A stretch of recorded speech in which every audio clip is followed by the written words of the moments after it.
You like pushing buttons, John. Yes. You just put that out there. Hello, everybody.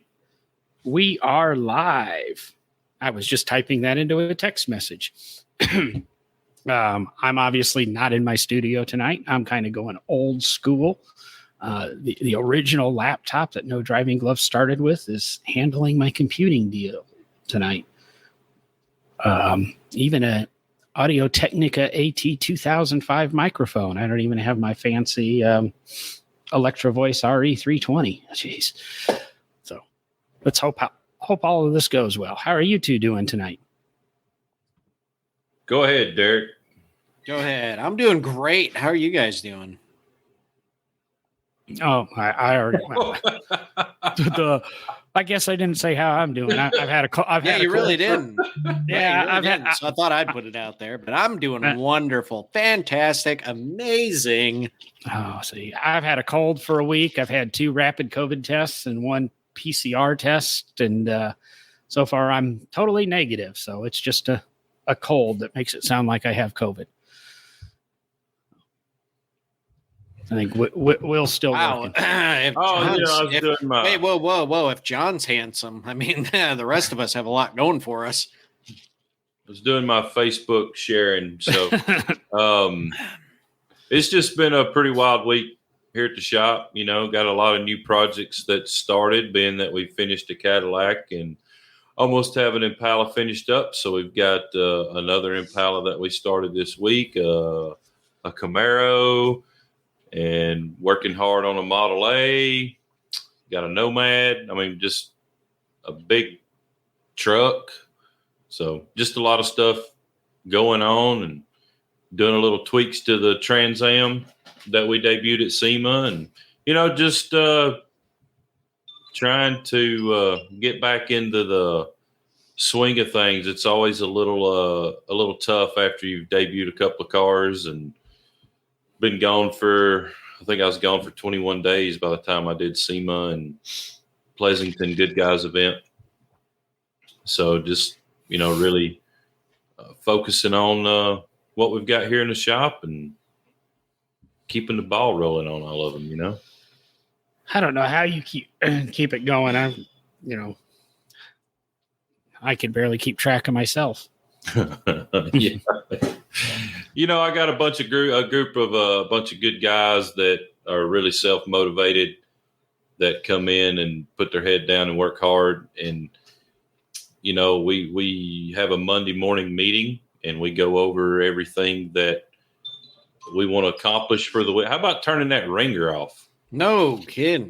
Oh, no. I like it. Didn't we used to get yelled at back in the early days of the Driving Gloves? He was like, who's got their phone on?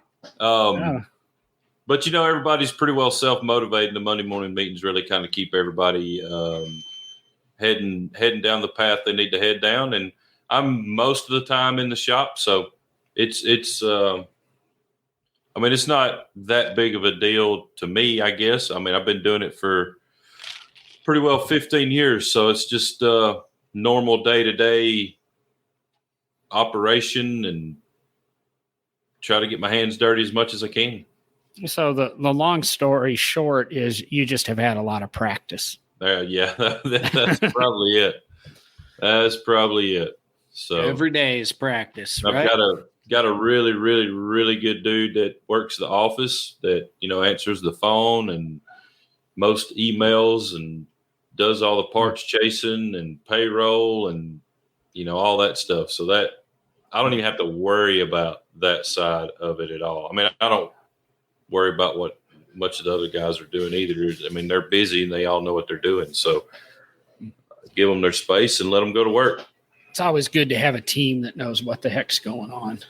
So pretty well blessed in that situation of having a group of good guys. I know seems like every hot rod shop in the country is hiring right now. And I mean, could I put some more guys to work? Yeah, absolutely. I got enough work to put a couple more guys to work. But, you know, if the right person walks in the door or calls or emails or something, then, you know, we'll entertain that. But as far as currently looking for somebody to add to the team, not necessarily, Dude, I sent my email like 3 weeks ago. I haven't heard. Like I said, it had to be the right fit.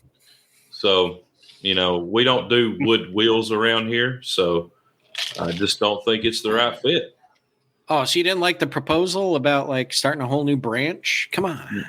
No. Big oak garage. I mean, you got wood in the name. Come on, man. No. Sorry. We eliminate pretty well all the wood out of the old cars. So, I was kind of hoping he would go towards, boats, old wooden boats. We can do wood boats. I like wood boats. They're cool. I could probably get into wood boats, but we don't have a wood shop. If that says anything, I think all restoration shops have a wood shop. Damn, I just sold my wood shop. Mm-hmm. So yeah, just really getting the ball back rolling on everything and trying to get everything back to normal operation. So yeah. Oh, well, we're trying to kill a little bit of time because we had a staggered start tonight. Whether we told some people 9:00, we sold some people 9:15. But geez, we do have a ton of people watching, so maybe we should lie and start early every day. It's only 1 minute. It's only 1 minute. We can get rolling. So we had we can be like, who's most famous for starting their concerts like an hour or two late? Be like one of those rock bands. It's like the concert starts at 10 and they come out at like 11:30. Yeah. I never went and saw Guns N' Roses. What? Guns N' Roses was famous for that. Sometimes they didn't even start their concert. Sometimes the opening band left and Guns N' Roses left. So, I guess that was probably before you guys were probably like 8 years old at the time or something. So yeah, I'm nowhere near as old as you, John. So yeah, I might not even have been born. Yeah. Nah, you're old. It's very distinguished. Mm-hmm. Mm-hmm. So, well, there goes half the listeners. Yep, I just watched them all leave. Yeah, they're like, we're out. So we're going to take a spin on what a suggestion was. Somebody, Jason, a regular commenter, we talked to him a lot about, he suggested something about talking about old cars and threw out some names, and before the show threw that one out, and we go, what is an old car? There's three of us here and we've all talked about being varying ages, and Derek, obviously the eldest of us all, and especially when it comes to cars. What is an old car? What makes a car old? Is an antique car that rolling 25 years is what do I want to say? Is an old car pre-1940? Anybody want to throw out what their quick definition is? And then Will brought up something that happened just before SEMA that really made it interesting. Yeah, I can start with that. So right before SEMA, good guys generally have been 72 and older. That's a general over the years. They do have some events that's open to anything. And I think they actually used to have some that were 64 and older. I can't really remember exactly. But they opened up their events to 25 years and older. So it's a rolling 25. So right now, my 96 Tahoe that I have as a daily driver could enter in a good guys event. And I personally think it's pretty cool. I think it opens up my clientele, because a lot of my clientele likes going to good guys events, and it may open their eyes to, want to build a 96 Tahoe and make it cool. So I think it's great on bringing the youth into the hobby because, I go out and talk to an 18 or 19-year-old. They could care less about a 72 Monte Carlo. They don't even really know what it is, or, pick any of that stuff. They want that stuff they remember as old in their youth. I think it's a brilliant move into trying to get this next generation into cars and into the hobby. It's, I've always kind of, I laughed, when the 84 Caravan became an antique car. You can put your antique plates on a Caravan. Me and my obsession with vans, I know. But or even Escorts and things like that, which were common everyday things. It's just, I don't know. What do you think, Derek? Did they feel that way when the Model T turned 25 years old and they could start putting antique plates on it? Yeah, there you go. It almost made an entire run being 25 years old. No, I mean, if you take the classic definition of it, which is what what that 25-year mark is, that's in most states, that's the definition of a antique plateable car or a collector car or classic car. I guess my thought on it always has been, who the flip cares? Like, why do we have to define what an old car is? Wait, I don't, other than for some government plating, situation in each state. If we're in the car hobby and we're all interested in cars, what does it matter what an old car versus just a car is? I guess that's one thing that's always bothered me. I've never understood this. We have to define, in general. I get it when you're in a club, like the Classic Car Club of America. They have very strict rules on what they define as a full classic. But what does it matter why we designate what a old car is?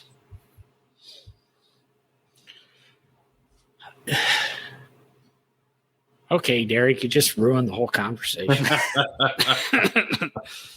Well, obviously, I'm opening it up. I want to know, like, seriously, like, I mean, technically, an old car can be a 5-year-old car, right? I mean, a 5-year-old car in, a place that has low humidity and no salt on the roads still looks pretty good.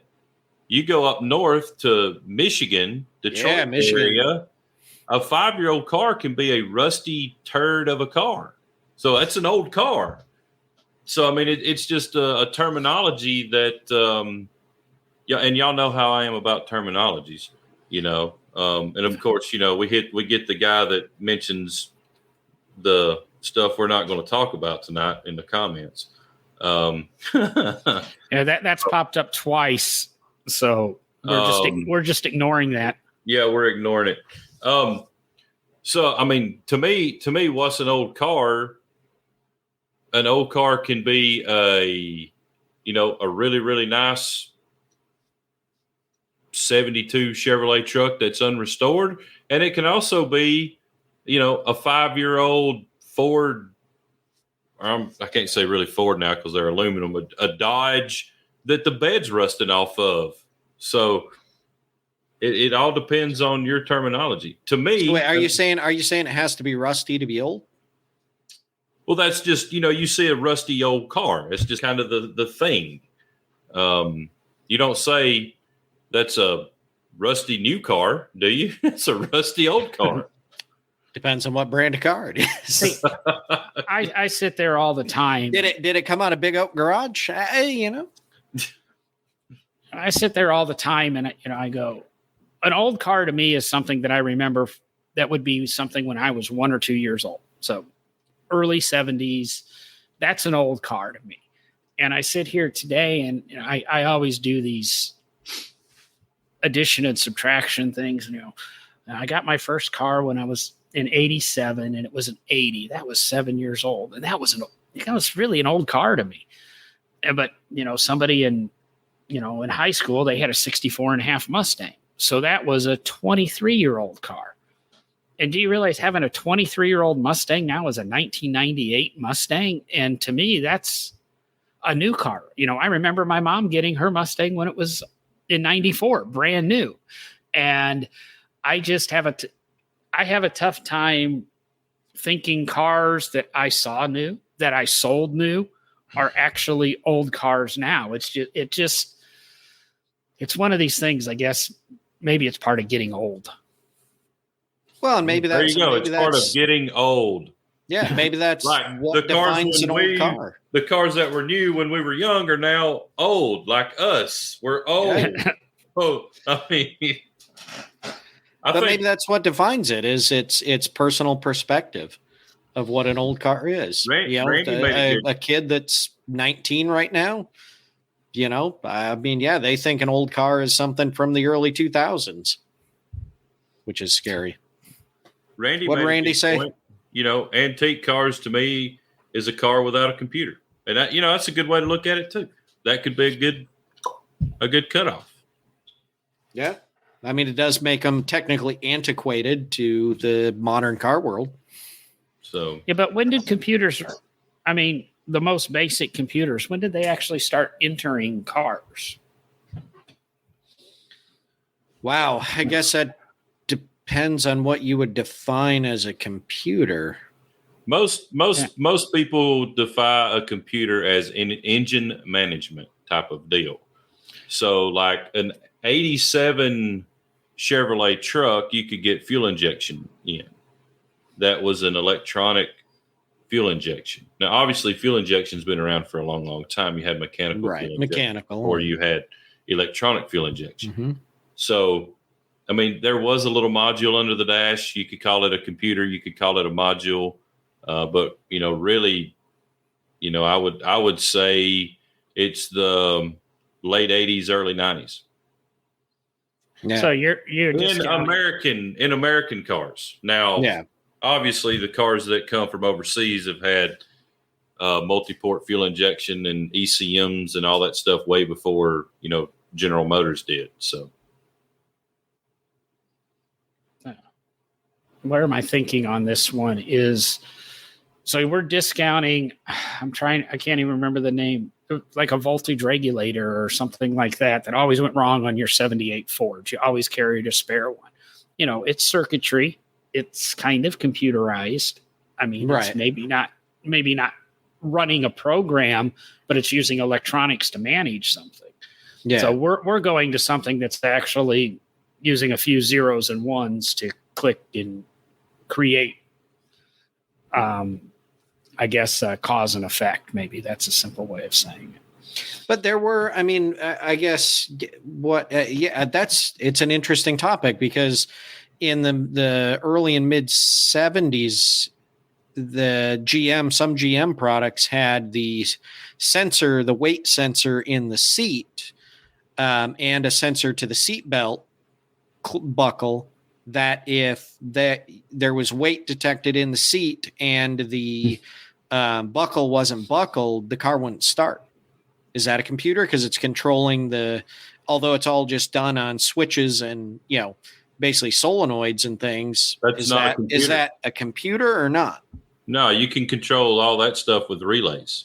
So, a relay, do you consider a relay a little mini computer? I mean, technically, it depends on your terminology of a computer. Exactly. That's what I'm saying. Yeah. I mean- Because like the sensors are detecting something, which is saying to a relay to not do something. You know what I mean? So it's essentially a brain communicating something. Well, Is that I mean, what? it's a Yeah. sensor. It's a sensor. So, I mean, it's no different than an oil pressure sensor or a water temp sensor.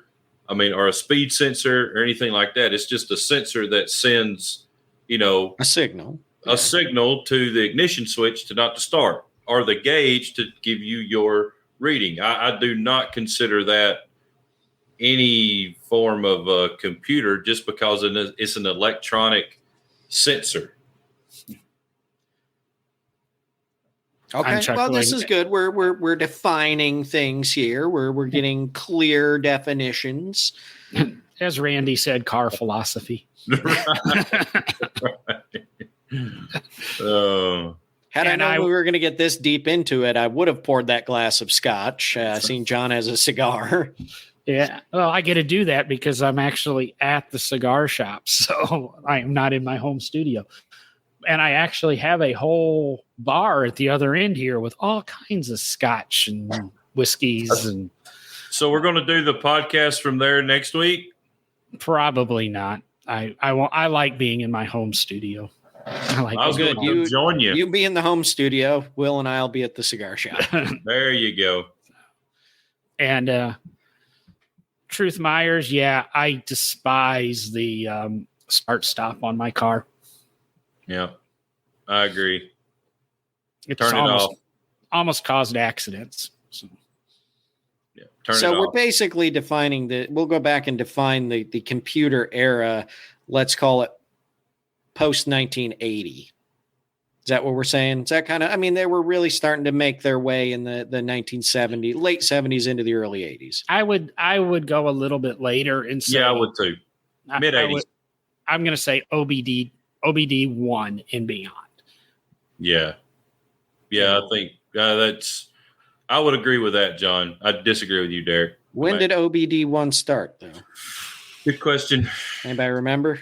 Because I'm Early just thinking, what about like the digital dashes that were all in the, like, obviously the 84 Corvette came out. What year was it? The Buick had the digital dash that was also somewhat touchscreen capable. It was introduced in 1991, Okay. according to Google. Yeah. Well, But what about like the your late digital 80s with dash your readouts? Like I said, the Buick that had the somewhat touch You can- screen capable. You can do a digital dash readout without really a computer. yeah. I See, mean, it's a Right. gauge and a sensor. I'm thinking the 83, 84 Chryslers with the digital dashes that talk to you and that. And Mhm. those are, I guess there's another parameter you could put. Those are still repairable. With, maybe modifying the circuit boards or replacing relays or replacing diodes. Where once you start getting into, your OBD computers, you're kind of, you open the thing up and where do you go? And that's where the next generation of restoration comes into, where you're going to end up going back. And, I think Holly's moving that direction on a lot of them, where you're going to start pulling these computers out and putting new management systems in that Oh yeah, can operate. I'm Yeah, pretty sure Lingenfelter's already gone that way. You almost have to if you want to tune. You can't really tune with the OBD1. OBD2 you can. You got HP tuners and everybody else and all these companies that make things that plug in and whatever. But OBD1 it was pretty challenging. If you want to tune your stuff. You pull all that stuff off and go with the Holly HP or Dominator or whatever, and it'll control it a whole lot better. You can pretty well run anything you want to run off of a Dominator or an HP. I just want to point out that Dan just backed me up by informing us that his 84 Monte Carlo had an ECM in it. We said mid 80s. That's 80. what. 84 would be mid. Then you started changing it to 91. No, 91 was the first year of OBD1. So there you go. Uh-huh. So we'll go with Will's. Let's replay that. Yeah. Yeah, we'll go with Will's definition. The OBD stuff really just started coming around for engine diagnostics for dealerships and stuff like that you just plug your computer into it, it tells you what's wrong with it, and you replace a part and it don't fix it. That's what OBD1 did. Yep. OBD2 was pretty good about it, but no, OBD2 still sucks, especially when the person using it doesn't have any diagnostic skills. Well, if the person using it doesn't know, then yeah, it's totally useless. But somebody that really knows what they're doing can really diagnose a car with the right equipment. That's an OBD2 plug-in. So you're saying that 1995 scanner that I bought on Overnight TV or maybe QVC, and I plug in and it tells me this part's wrong, and I go to AutoZone and I buy the part. that's not going to fix my car. Most of the time, no. Yeah, that's the tech. It's the tech that knows why that part is failing because this part failed, that part failed. Right. Mhm. So, Right. otherwise, it does become that endless changing of parts, and you wonder why AutoZone will gladly do a code read to your car because they're going to sell you a part, and then you're going to come back and they're going to sell you another one, and they're going to sell you another one. It would be interesting to know if any of these schools that teach mechanics and, whether it's a trade school in a high school or a higher education actually teaches OBD1 stuff. I seriously doubt it. But that would be interesting to know if anybody out there is actually still teaching regular, a mechanic class with a carburetor. I mean, I'm sure that's probably non-existent, but it would be interesting to see if OBD1 stuff was still out there and being taught. I doubt it. I seriously doubt it. I took a modern automotive class in 95, 96, 97, just prior to coming to McPherson. And we were the last class they were going to teach carburetors to. So that ended in the mid-90s. Right. And to be honest, carburetors ended in the mid-90s. I think the 94 Isuzu Pup was the last car sold with a carburetor on it, or the 95 Isuzu Pup. But if you go into a dealership now with anything more than 10 years old, they don't even want to work on it. So No. it takes a very special mechanic that can work on that stuff that, likes the older stuff. And that's where the independent shops are. But even they're going away because people don't own cars that old anymore. It's, I think to answer your question, Will, no, they don't teach carburetors anymore. You got to go to a place like McPherson that's teaching restoration. Mm-hmm. And how does that make you feel, John? What? Old. I seriously, I would be interested to know if anybody like Will said. I mean, when I was number one, my high school didn't really have anything of the sort. So, I was learning everything from my dad and all his friends on how to work on cars. But even when I went to college, we definitely, none of the automotive classes I took had anything. I do remember using OBD2 readers. This would have been 2003, 2004, 5, right in that era. So OBD2s, nothing about OBD1, but of course I was also taking restoration coursework. So yeah, we did do the carburetor thing. We did all the antique engine technologies. And then I also had a small engines class, or actually it was a powertrain class really, but it focused mostly on small engines. And of course you worked on the little carburetors for that and tore those down and stuff. But even in my experience in the, let's say, early 2000s, I think everyone had forgotten about OBD1. It's not like it was around that long anyway. I would say it's short-lived. What was it, 91 to 95 or something like that? Yeah, something like that. It's amazed me that OBD2 has kind of lasted as long as it has. Yeah, made before 96. So, 91 to 95. My Tahoe is a 96 and it's OBD2. But it's real early OBD2 and it's better than OBD1, but it's still pretty slim. I think the one time I actually vaguely remember Dad having an OBD1 reader and stuff at home was when we redid my 93 Beretta and got it all running. Because it was totaled when we got it, so we had to rebuild the whole front end. And I vaguely have a recollection of plugging that in. And it wasn't a small computer either. It was larger, was it not? From what I recall, this was a long time ago. Well, the 93 Beretta is an old car.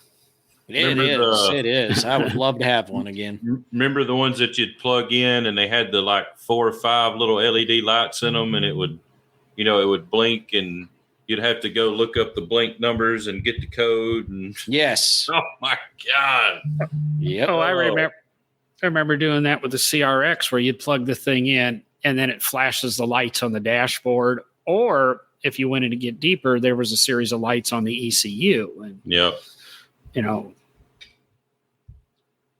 you're never sure, is that a test light? Is that the last light? Are we done yet? Are we,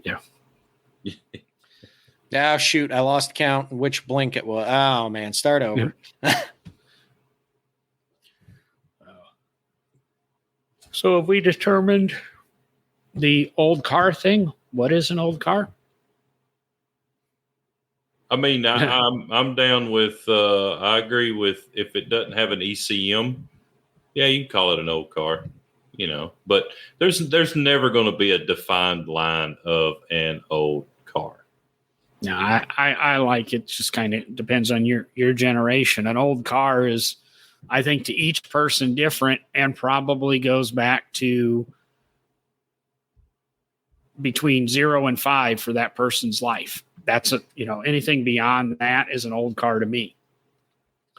Anything beyond that to you guys is an old car to you. So, I'm thinking, 71 to 74 or so for me. And for you guys, you're probably looking what? 80 to 84, 80 to 85. I can't remember when you guys were born. Roughly, yeah. So. It's been cool to see how NSRA and good guys have really just kind of opened up. I dig it. NSRA, National Street Rod Association, was 48 and older forever. And that's what defined a street rod, was 1948 and older. And it's still kind of that terminology of street rods, 48 and older. And now they have a rolling 30 and Good Guys has a rolling 25. So I agree with that. I like them opening up. It allows, more people to come with either their daily drivers or just a car that they built that they think's cool. That's just not 72 and older. So I'm very okay with it. Yeah, like I said, I'm really good. It helps bring the youth into it. And like you said, it could be a daily driver, but it also kind of leans to my definition of an old car. Is the people that are starting to get into that and starting to have the money are going to be 25, 30 years old and beyond. So when you roll back 25 years, guess what? You're right there at that 0 to 5 year old car range. So I think it works well. Well, and I think it does hold some weight too, because we've talked about it on the podcast before. A lot of times that first old car that you're looking to buy is that one that was the poster on your bedroom wall when you were a kid.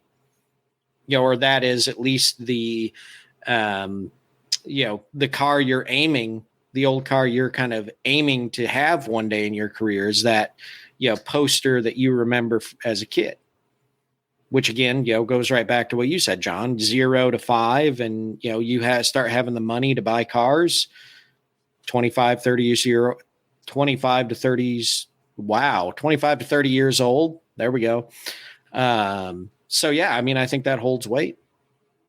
I don't think kids put posters of cars on their walls anymore. I think they just play them on video. We did.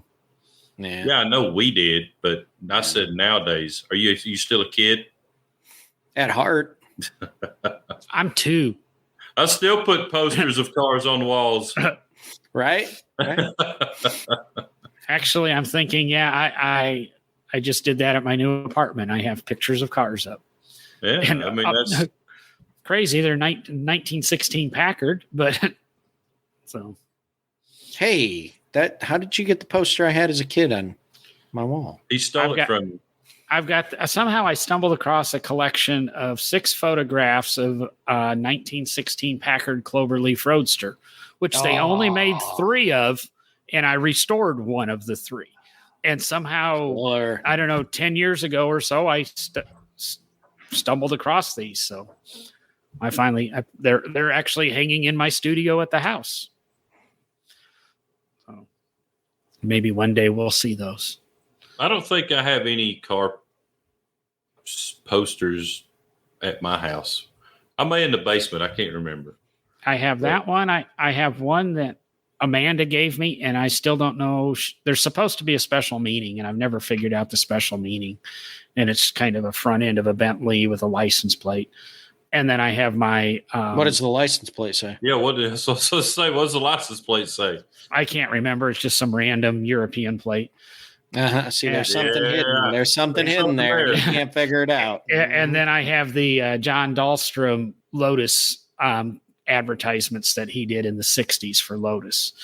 There are 8 of them, and they're all mounted and, matted and framed. So what do you guys consider like a poster versus a because I'm thinking like just in the room I'm in right now, like I've got a really nice framed and matted print of Old 16's engine, that a professional photographer did in our digitization project at the Henry Ford. Yeah, most of what I have, I wouldn't classify as posters. I'd classify them more as like prints. Art. Yeah, I think more like what I have now photography, is high-end more art. photography, and yeah. I think posters are either in the cheap frames from Michaels, with the real thin plastic and that, or just stapled to your wall. The 6 foot long Lamborghini Countach poster I used to have in my room, and my Vector W2 poster that was the same size on the opposite wall. That's a poster. Yeah. Posters is what you buy your kid to put on the wall because exactly. Yeah. Now, if you go into the show Seinfeld, he has a poster framed hanging on his wall of a 911 that's kind of airborne, and I can't remember what the caption is. And I know it's a poster because I actually have the posters. I gave them away at like the 1988 Chicago Auto Show. But does that become art when you properly mat it and frame it? I don't know. That's probably art now because of the age of it. Because it's old. Yeah, it's like all those. Old. It's all those posters. All the posters Leno's got hanging up in his garage. What is old? What is old and who's owned it? Right. Don't get me wrong. I do have some posters that are probably going to wind up going up out in the barn, like the various posters from car shows or, some of the concours, like Pebble Beach or Amelia Island, stuff like that. But as for like your typical like cheesy, I'm thinking like late 80s, early 90s car posters. I don't think I have any of those anymore, but I could be wrong. I've got tubes of car stuff upstairs, just I was thinking that. And prints just rolled up, and I've got this like 3x3 basket in my warehouse just full of tubes of various car posters and things, and some of them I need to get rid of because I know the Molise people and the Radwood people would kill for some of the stuff I have. But I mean, right here next to my desk, here's one. What is it? It's a great question. I have no idea. Open it up. That's well, no, it's late enough at night. That's what she said. It may be Christie Canyon, huh? I was going to say you might want to look at it before you open it.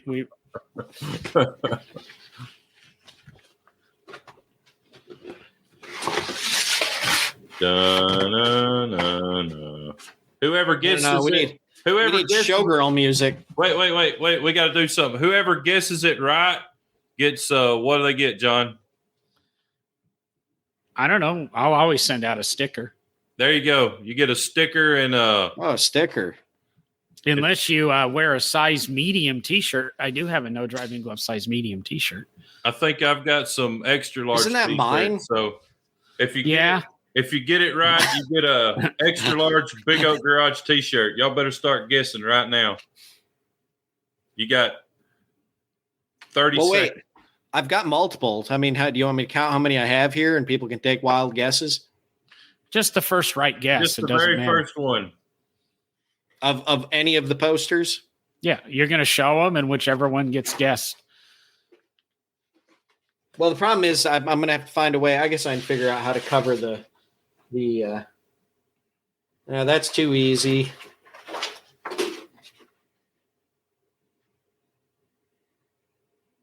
Yeah, that's probably too. These are three pretty easy ones. So we'll go with the more challenging of the three. It's a Corvette. Yeah, right. A Roadster. Tell me when it's. I can't really see the camera. No, go a little closer. Yeah, there you go. That's good. That's cool. All right, we're good. Well, we'd rather look at that than you, so just leave it there. Exactly right. That should just be my.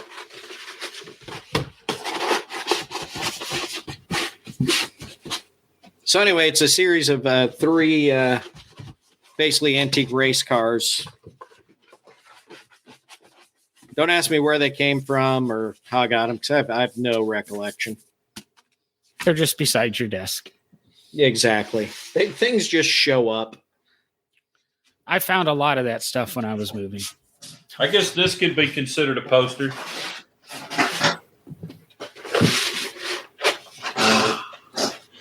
Ah, yes. Well, I'd call that a display board. It's more of a board, but It's a display board, yeah. Kind of Yeah. a poster thing. Seeing we have one listener right now, let's see if she's a car girl. There's another one.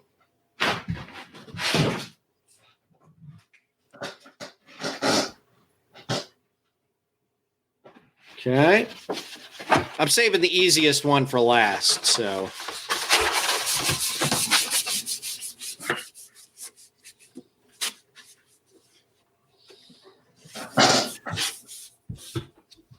All right. Now the easy one that even John can get. Because if John and Will don't know what this is, I don't even know what we're going to do.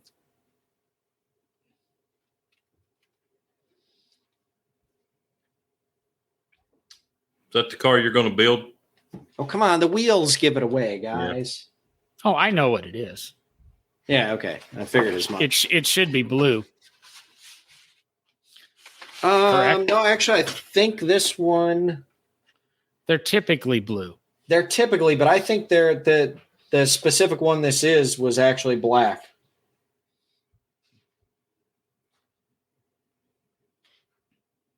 Well, I was saying typically blue, so you knew I knew what it was without giving it away. Oh, sorry, my bad. Typically a very bright blue.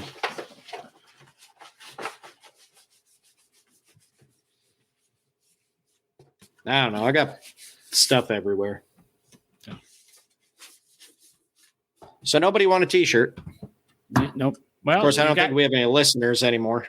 Oh, we have a bunch of listeners. We're probably we're record number of listeners again. We're doing pretty well, but you got till the end of the show to figure it out. Once we cease the live show, the contest is over because I'm not going to keep checking Facebook comments. Sorry, looking at another thing I got. Anyway, I was looking at your Christmas tree in the back. It's beautiful, isn't it? Look at that. Christmas trees are nice. Yes, very festive, very So, holiday-like, if you will. So, being an old car, if it came with an ECM, means it's not an old car. What if you put a bunch of ECMs in an old car? Does that make it not an old car? It makes it. I think we've had that conversation. A resto mod. Yeah. You walked right into it, Will. I'm not saying a word. I think everybody here pretty well knows how I feel about that. So if you don't, go back and listen to whatever episode that was. Exactly. I can't look it up. I'm not at my computer. You know what it is, Will? You know what that makes it? Ruined. That's what it makes it. Ruined. Yeah, where you can actually get out and enjoy it and drive it cross country and not take you 4 freaking weeks. Yeah, that's ruined.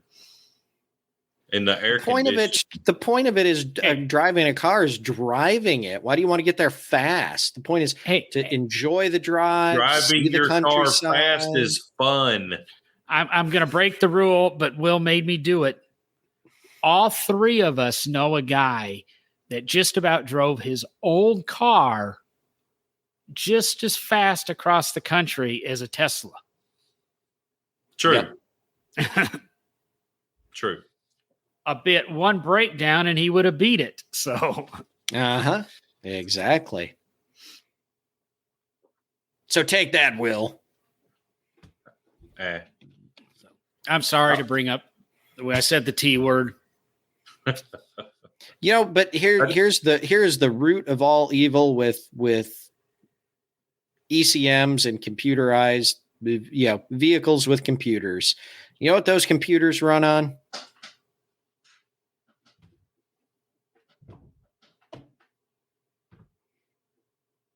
We said we weren't going to talk about it, so I'm just not going to answer it. That's why I didn't say no. Yeah. They run on atoms and pieces of the atom moving across from atom to atom. So, John, I think we may want to shut down the spammer that's in our comments. Yeah, I think we might be getting hacked. Yeah, I got to figure out. I can't remember how to do this. It's not showing up on here. I could delete it, but I don't know. I can't delete it from my computer, and it's not showing up on my phone. So I don't know. It's all blocked. There we go. We blocked them. All right. It probably cost us a viewer, though. Well, you know what? It's not what we're about, and we blocked it as quickly as we could. So that is as far as what we could be about as anything. Matter of fact, if you remember the scene from Blues Brothers, we're the Blues Brothers. Okay. Oh, Lord.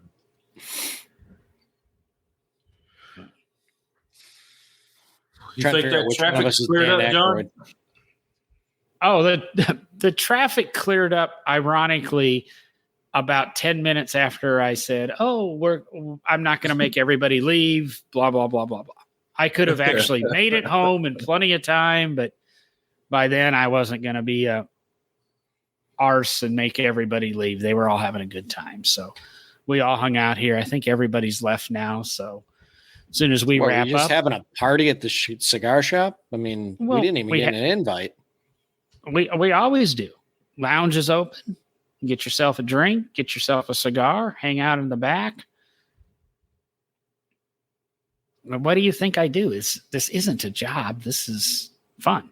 Oh, yeah. No, I don't do. Well, the problem is I live like 4.5 hours away. So have a cigar on the way down. Yeah, good point. Good point. Get you a pandemonium that's about 10 inches long, 60 ring gauge, about an inch in diameter. You probably one cigar down here, one cigar back, and then one cigar while you're here. Yeah, I think you and I had this conversation, John. I used to smoke cigars, and I got a bad one night, and I've never smoked another one after that. Well, actually, I shouldn't say that. I tried, and it made me sick again. We'll set you up with a good one. I tried a new cigar cutter today. I know this isn't cars, and it actually is 5 razor blades and puts 5 razor slits in the cigar. It doesn't cut the end off of it. Oh, yeah. And man, does it change the taste of a cigar. It's very, very intense because when you're inhaling, well, technically not inhaling, but taking the smoke into your mouth, it's coming through these little paper thin slits. So it's very intense and it's quickly becoming my favorite cut. I just don't want to pay $45 for that cutter. Yeah. It's not that I don't have. Actually cigars do have a tie to automotive history, specifically Ford Motor Company. And go ahead and give us that bit of trivia. Well, Lee Iacocca was famous for always having his cigar. No. Back it up. Back into the late 30s, early 40s. I'm at a loss there. Henry Ford finally put a lighter in the dash of the Ford vehicles, the Ford Motor Company, but they would not, because Henry Ford did not believe in smoking cigarettes. They would not call it a cigarette lighter. So it was simply known as a cigar lighter. Now it's known as a cell phone charger. Yeah, Now it's- exactly. now Right. it's a an accessory USB port. $14.95. They'll give you an ashtray that takes away one of your cup holders, and Exactly. We used to always put, lighters in cars everywhere so you could charge stuff. Now it's just USBs. I can't tell you. We actually took in Don and Brenda's Waters Cadillac, we actually took the cigarette lighter out, and that's where the headlight switch is now, because the headlight switch used to be kind of like in the middle of the gauges. It was kind of weird looking. Mm-hmm. So now you flip up the ashtray where you can see the ashtrays, and where the cigarette lighter was is now the headlight switch. Yeah, So- I'm thinking of my grandparents. It might have been their Country Squire station wagon or something. Cigarette lighter in the dashboard. Every door had an ashtray in it and its own cigarette lighter. There was probably 8 cigarette lighters in the whole car. The things that we used to have. The Cadillac Eldorado. I think it was the Eldorado that had the bar in the glove box, to the perfume things in the back seat, to the good old things. I came across an old ad the other day from I think it might have been like 24 or something like that, which was advertising a aftermarket kit you could buy that would put a keg behind the dash of your automobile. Had a tap that came right out. You drill a hole through your dash, Perfect. had a tap that came out, hung I the need keg that. up under. I'm going to answer. They didn't care back then. I'm going to answer Dan's question right quick. You don't have to. We don't have to. It's okay. I'm his boss, so I can tell you that you don't have to. You going to take that from him, Dan? We're going to have the Cadillac will be indoors. The 76 Trans Am will be in Bryce Thomas Radiator booth. Cadillac will be in Exalta booth, and the Impala that we will be debuting here at the end of January will be in Builders Showcase. So that's the 3 that I know we will have in Louisville at the NSRA Nationals, and maybe another one. I'm not sure.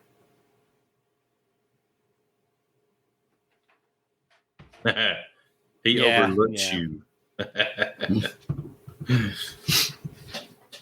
He might get overlooked at the Christmas party this year. Anyway, I'm not bringing anything to NSRA next year. You're not even going to bring yourself. We know this. Probably not. Yeah. I might run into you there.